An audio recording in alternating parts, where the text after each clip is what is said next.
You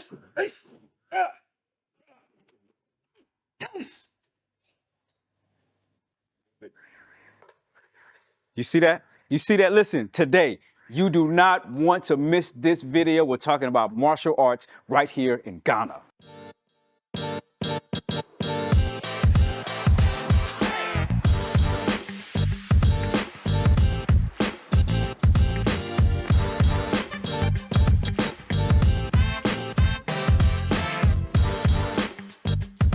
Wow. That was a crazy demonstration. Pressed you, weren't you? It did. Listen, that's the kind of stuff that I need to learn how to do. So today we're going to get into it because, you know, I've always been interested in martial arts. Right. And so when we met, I mean, you look like a fighter. I look like a fighter. I could be, you know what I'm saying? I could be a fighter. But you know, when we met a while ago, I was really impressed with just your discipline, your ability to teach, and there's so many other people that want to know more about martial arts. Yeah. So let's back up a little bit. Sure. Tell us a little bit about, let's say, maybe where you're from here in Ghana, and then how many years have you been practicing martial arts? Okay. So I'm from two regions, actually. My dad is from the Ashanti region, and my mom is from the Bullied region. And I've been practicing martial arts for about 15 years now. 15 years. I actually started with Taekwondo when I was a kid. I mean, to get the basics right, kicking right and all that. Then I did Shotokan Karate.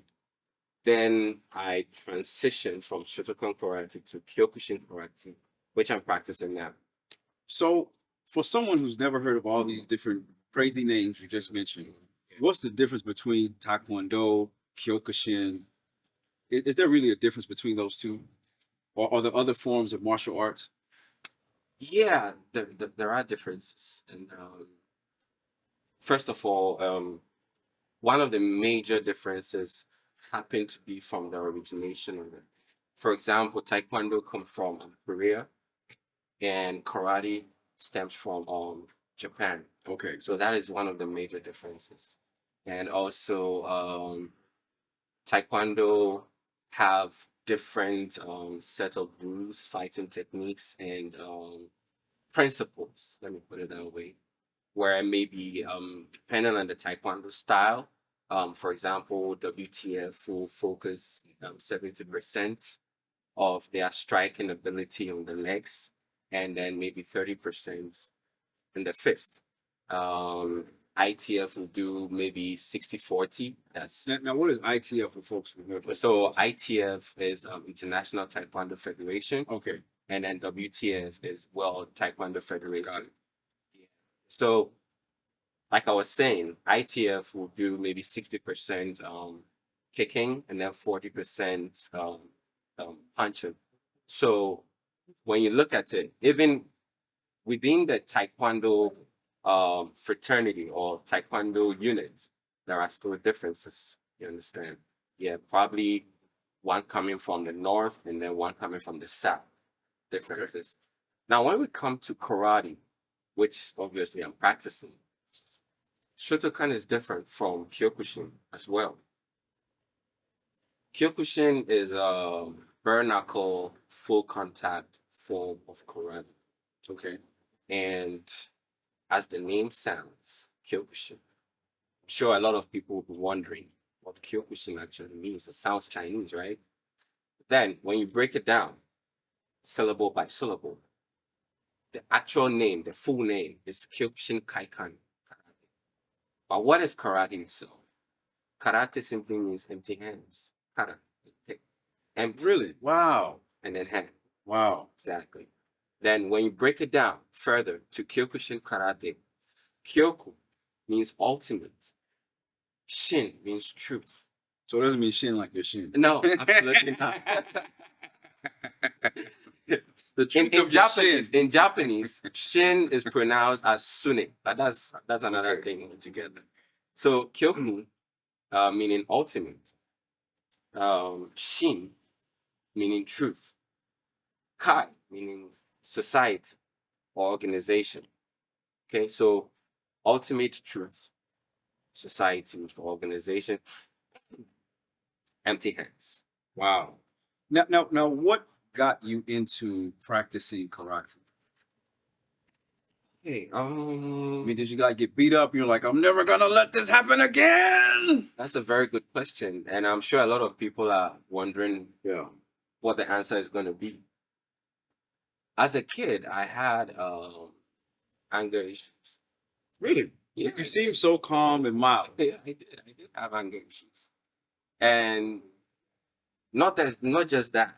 I used to be picked on a lot, and I think the fact that I was being picked on a lot made me resort to being angry all the time, because if I show that I'm angry, it makes you feel like, oh, don't mess with this kid, just back away. It was my ultimate defense mechanism to scare away bullies, Mm. until I started taekwondo, and my instructor then, um, Sabonem Chris, he'll tell you that, look, when you're angry, when you're emotional, and you're trying to do stuff while being emotional, you don't do it with this. And how can you do something effectively if you're not thinking? So I took it seriously. And he gave me a practical demonstration of it. I remember my first sparring match. I fought against a guy who was like 2 years younger than me, and he wiped the floor with my body. It was sad. All because anytime I got hit with his kicks, I got very furious. I was like, why is this guy kicking me so hard? Why can't I do something? Instead of thinking about ways to evade and encounter, I was thinking more about just going in, rushing in, and he would still get me continuously. Wow. So you've been practicing for about 15 years. Yeah. Specifically, you're in Kyokushin karate. Yes. No. And you had some anger issues when you were younger. Mhm. And now you have kind of dedicated your life to helping other people kind of live better through maybe by practicing of the martial art. So let's talk specifically about maybe some of the services or the types of teachings that you provide for people that may be interested. Okay, so I teach karate to kids. My sensei would say the best way to know you're a good teacher is when you teach kids, and the best way to test your emotions is when you teach kids, because kids will test you, like they'll push you to your limit. Yeah, that's true. Yeah, That's true. and if you're able to calm down, give them the lesson that they require with all the patience involved, you become the greatest. I'm not saying I'm the greatest, but I've been teaching kids for quite some time now, and I know. So I teach kids, I teach adults karate, and I also teach self-defense as well. You know, self-defense is different from karate, and I'll explain in a bit. I teach adults karate, and I teach self-defense to adults as well, mostly to women. The reason I'm, you know, focusing more on the female population is because, I mean, guys, we have this. It is the notion that we have this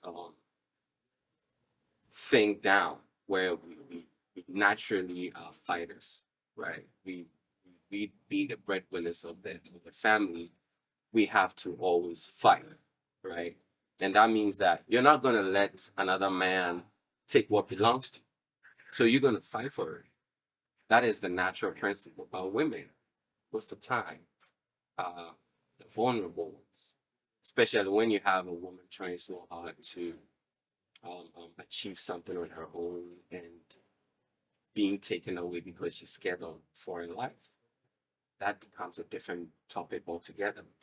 But when she knows how to defend herself, then now the balance becomes stable. Now you give her the tools to properly defend herself. Mm. You give her the empowerment that she needs to stand up. Yeah. And it builds confidence. Exactly. It Yeah. gives confidence as well. So what I'm sure a lot of folks right now who are hearing this are very interested in seeing, let me see actually Yeah. what this guy can do.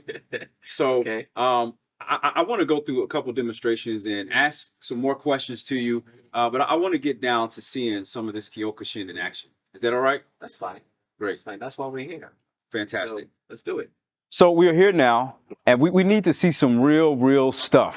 All right. Sure. All right. So talk us through a little bit about maybe what you're about to show us. Okay. So first of all, I'm going to show you how to properly make a fist, Okay. because we see a lot of Because I see mistakes. people fighting like this. Yeah. So guys, you don't fight like this.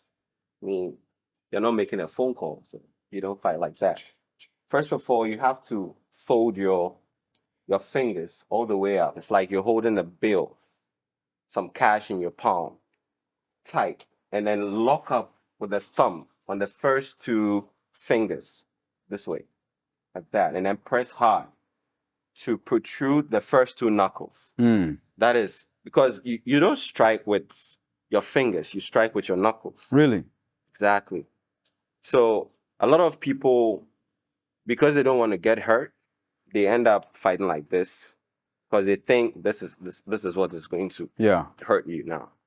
It's this way. So right here, okay? You know, the body is quite dense because of all the tissues and muscle and blood and everything. So you need to tighten your fist in such a way that you don't bend your wrists. Okay. Or else you might hurt yourself. So your fist should be It should tight. be very tight. That is actually the Kyokushin way. Yeah. So also you realize that a lot of boxers, in fact most boxers, They tape. they tape their Okay. So that's the reason to make sure that it's exactly great. But we don't, Okay. because we know the principle that, look, when you're striking, for example, to the midsection here, Yeah. right? Because it is going in there, it's like a spear, Okay. right? You drive it right in there, deep into the sternum. So if he takes off the pad and I'm driving it here, it goes right through. If he doesn't flex his abdominal muscle, it's going to go straight inside. Now, I mean, how do you generate power when you're punching? Because I've seen, I remember back in the day when you saw the whole 1-inch punch by Bruce Lee. Right. A lot of folks were asking themselves, is this some kind of magic trick or something like that? I mean, is it really possible to generate that kind of power like that? It is. It is very possible. But then it's a trick. It's a secret that you'd have to sign up and I teach you. Okay. So listen, everything is in the description. His details are in the description below. So if you're interested in self-defense, martial arts, specifically focusing on Kyokushin karate, it's right there. Information in the description below. All right. So we know how to make a fist. Exactly. Now, how to properly punch. All right. Okay. So, like I said, if you're gonna punch, you don't punch with your entire hand. No, you don't. Just the first two knuckles. All right. So you're gonna turn your wrists in such a way that your knuckle makes contact. Then, with that technique, you drive the power in there. So I'm just gonna demonstrate. Demonstrate. Full power. So, no. So from here,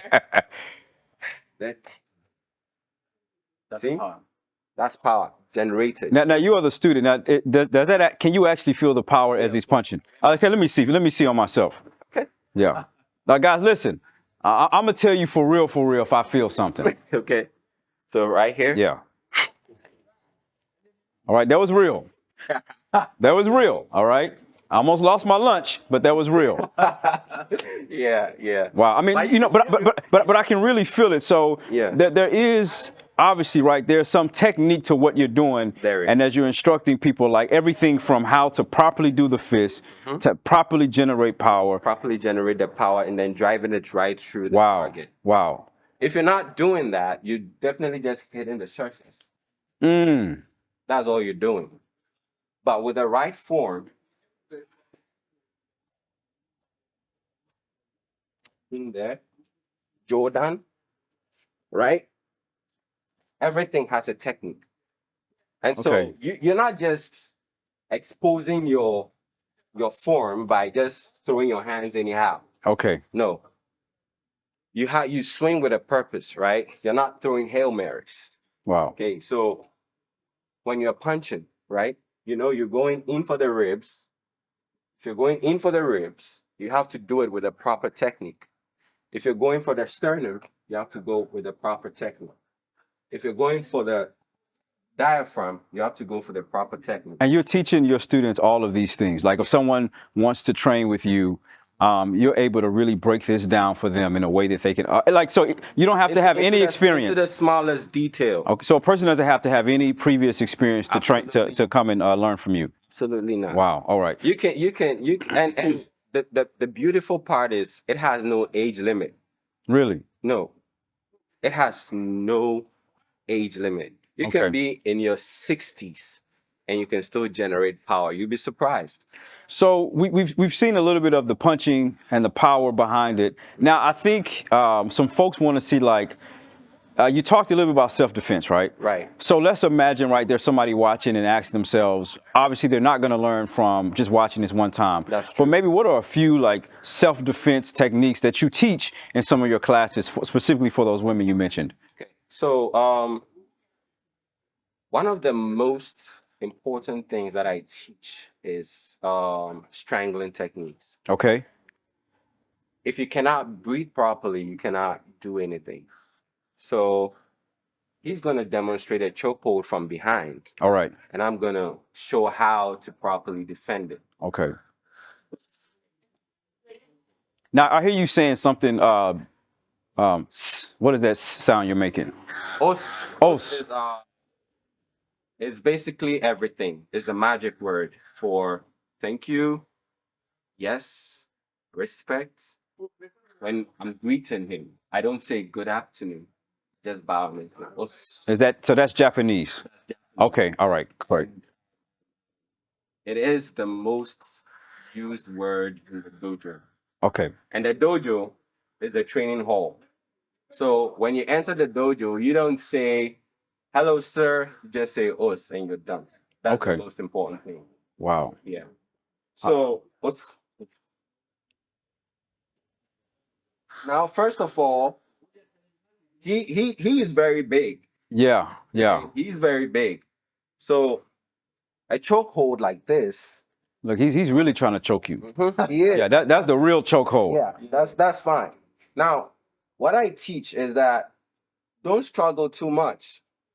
Because the more you struggle, the more you lose your strength. And the more he presses hard. Yeah.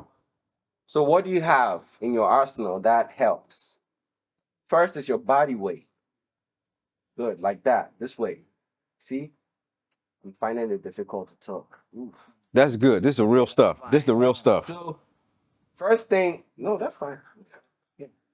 First thing is your body weight. All right.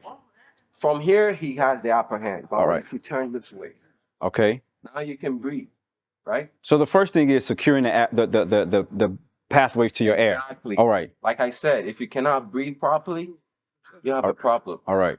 So, back to where I was. Hey, choke this guy. He's a black belt, so. So from here, let's move. Create some space with your elbow. Okay? Create some space with your elbow. Now, as you can see, I raised my shoulders a bit, breaking this lock, right? So slowly, from here, see? Mm. Elbow. To create a lot more separation here. Now, what I can do now is to go further. Okay.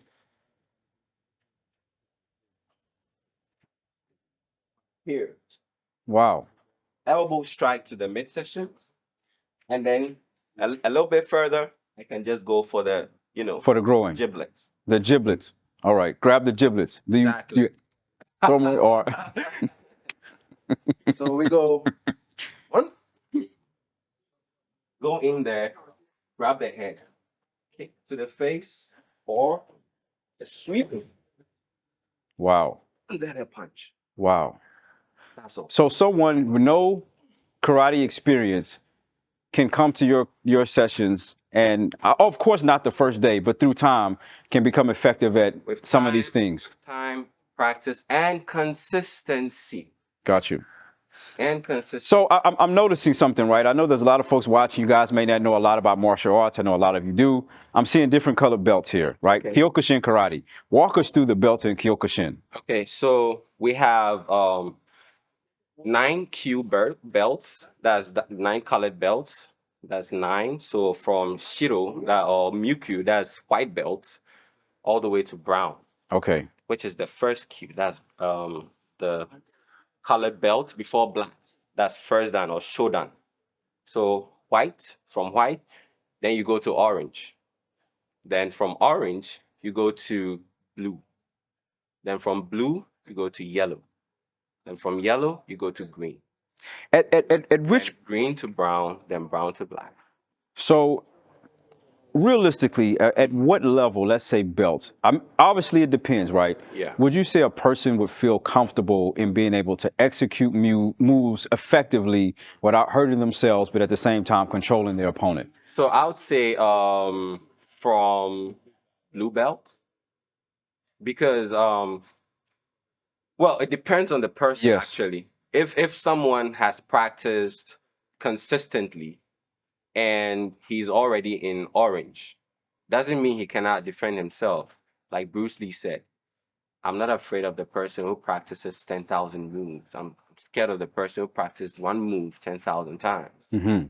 You understand? Yeah. So if I teach you how to do a maigeri, that's a front kick. Okay. So from here, and then you practice it several times, you build a reflex action to it. As soon as someone tries to grab your shirt or maybe tries to do something, exactly, the kick goes. Yeah. So right here, you are vulnerable to this going here. And it's going to push you away.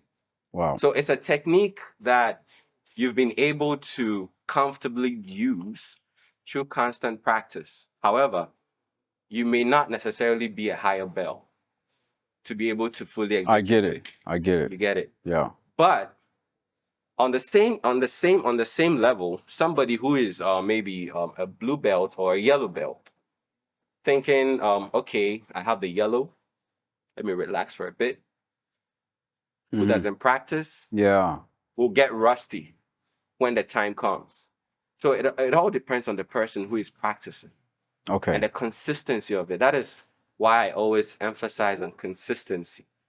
Because if you're not consistent, you're just wasting your time and money. So folks, listen, I know you're excited about what you've just seen today, and he just wanted to give you a taste, because he can't show you everything, because you have just a little taste. So you have to make sure right there in the description below, all of his contact information is there right here in the cross. So if you're looking for your children want to learn martial arts, you as an adult want to learn martial arts, self-defense, he's available to do that. Listen, I am one of his students, so he is teaching me. And so once I get to the level, he should have been in his uniform. But not today. I'm interviewing today. So, but next time, maybe next time, you may see me on the beach or something practicing, my katas. So maybe something like that. But so listen, thank you so much for being with us today. I'm really excited about the work you're doing to really, and I know behind the scenes your work you're doing to really help kids to learn not to be bullied and things like that, because it's so important to learn self-defense and learn how to protect yourself. And as always, listen,